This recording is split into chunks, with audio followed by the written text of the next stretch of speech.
आज नागपूर या ठिकाणी हिवाळी अधिवेशनाला या ठिकाणी सुरुवात झाली आणि आज पहिला दिवस अधिवेशनाचा असलेला आपल्याला बघायला मिळतोय। आज आपल्यासोबत बोलण्यासाठी राष्ट्रवादी काँग्रेस पक्ष अजितदादा पवार यांच्या गटाचे विधान परिषदेचे आमदार इद्रिस भैया नायकवडे आहेत। त्यांच्याकडून जाणून घेऊयात की आजचा नेमका दिवस त्यांना या ठिकाणी कशा पद्धतीने अनुभवायला मिळतोय।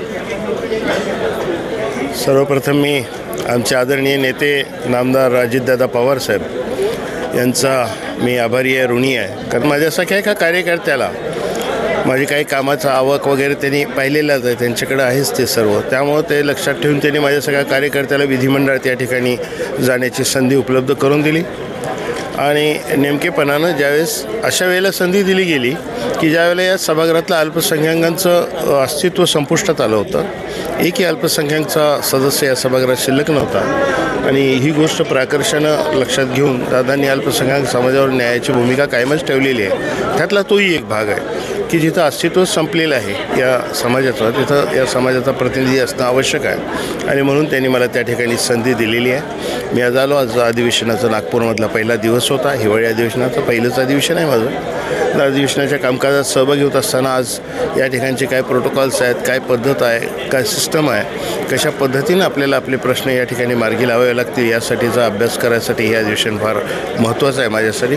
आणि सर्वच आमचे सहकारी म्हणजे राष्ट्रवादीचे इतर सर्व सिनियर जे सदस्य आहेत तेही मला मदत करत आहेत। आदरणीय प्रफुल्लजी पटेल साहेब असतील, आदरणीय आमचे सुनील तटकरे साहेब असतील, या सर्वांनीच मला या ठिकाणी मदत केलेली आहे आणि माझ्याकडनं त्यांच्या खूप अपेक्षा आहेत ही सुद्धा मला माहिती आहे। त्यामुळं मी येत्या काळात निश्चितपणानं पक्षाची अपेक्षा तर पूर्ण करेनच, पण केवळ अल्पसंख्याक प्रतिनिधी म्हणून मी इथं काम नाही करणार।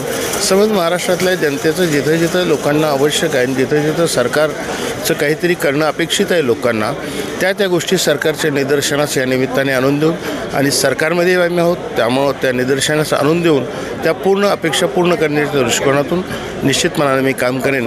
मला फार छान या ठिकाणी सर्वांचा सहभाग, सर्वजण मदत करत आहेत, नवीन सदस्य आहेत, यांना चांगल्या पद्धतीनं तयार केलं पाहिजे असं लोकांची अपेक्षा आहे आणि म्हणून मी आजपासून या ठिकाणी आज पहिला दिवस अधिवेशनाचा मी सहभागी झालो।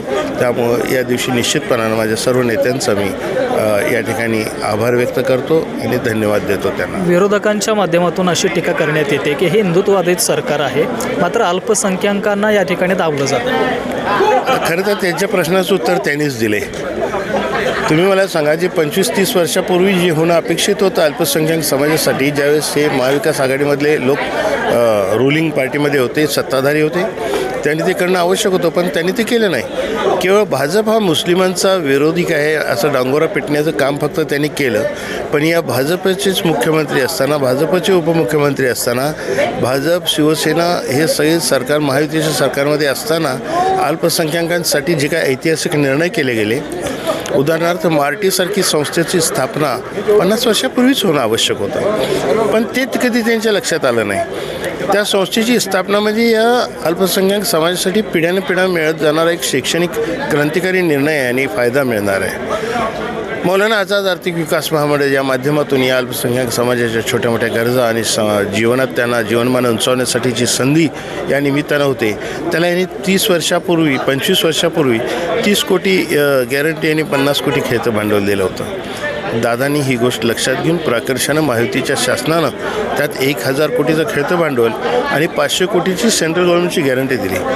हे तर एक महत्त्वाचे ठळक निर्णय आहेत, पण याबरोबरच अल्पसंख्याक संस्थांना जे काही इन्फ्रास्ट्रक्चर डेव्हलपमेंट म्हणून दिला जाणारा जो काही निधी होता त्या निधीत वाढ केली, 2चं 5 केलं। प्रत्येक वर्षी 10 लाख रुपये मिळत जातील आणि 10 लाख 5 वर्ष सातत्याने मिळत जातील, म्हणजे एक 50 लाख रुपये जर अशा इन्स्टिट्यूशनला मिळाले तर निश्चितपणानं त्यांचं इन्फ्रास्ट्रक्चर मजबूत होईल आणि त्या समाजाला त्या ठिकाणी फायदा होईल। हे करत असताना मद्रशांच्या बाबतीतसुद्धा बरीचशी ओरड केली जायची की मद्रशांचे हे विरोधी आहेत, मद्रशांना असं करतायत तसं करतायत, पण आज मद्रशांसाठी सुद्धा मद्रशांनासुद्धा लाभ या शासनाच्या माध्यमातून त्यांचा मिळतो आहे आणि या भविष्यकाळात ते सुद्धा निश्चितपणानं त्यात वाढ होईल अशी मला अपेक्षा आहे। त्यामुळे हे बोलणं फोल आहे त्यांचं। केवळ आता विरोधक म्हणून काय ते स्टंटबाजी करायचीच असते, त्यातला तो प्रकार आहे। प्रत्यक्षात यांना जर प्रश्न विचारला की तुम्ही 50 वर्षात काय केलं यातलं, तर ह्याचं उत्तर त्यांच्याकडं काहीच नाही आहे आणि केवळ भीती दाखवायची अल्पसंख्याक समाजाला त्या माध्यमातून आज एवढी वर्ष त्यांनी पास केली, तोच प्रकार या पुढच्या काळात करण्याच्या त्या तयारीत आहेत किंवा त्याच पद्धतीनं ते जात आहेत. पण निश्चितपणानं अल्पसंख्याक समाजाचं आता लक्षात आलं. शेवटचा प्रश्न आहे, आज आपण अधिवेशनामध्ये होतात, मात्र विरोधकांच्या वतीनं त्या ठिकाणी टीका करण्यात येते की हा जो महायुतीला विजय मिळालेला आहे तो EVM मशीनचं या ठिकाणी कमाल आहे किंवा त्यामध्ये घोळ केला जातो. आता हाच विषय लोकसभेला बोलले नाही ते. लोकसभेला आम्ही पाहिलं ना की 30-31 जागा तुम्हाला मिळाल्या. आम्ही म्हटलं का की नाही EVMचा घोटाळा आहे म्हणून. असं नाही. जय विजय येत असतो राजकारणात, तो पराभव पचवायचीही ताकद लागते.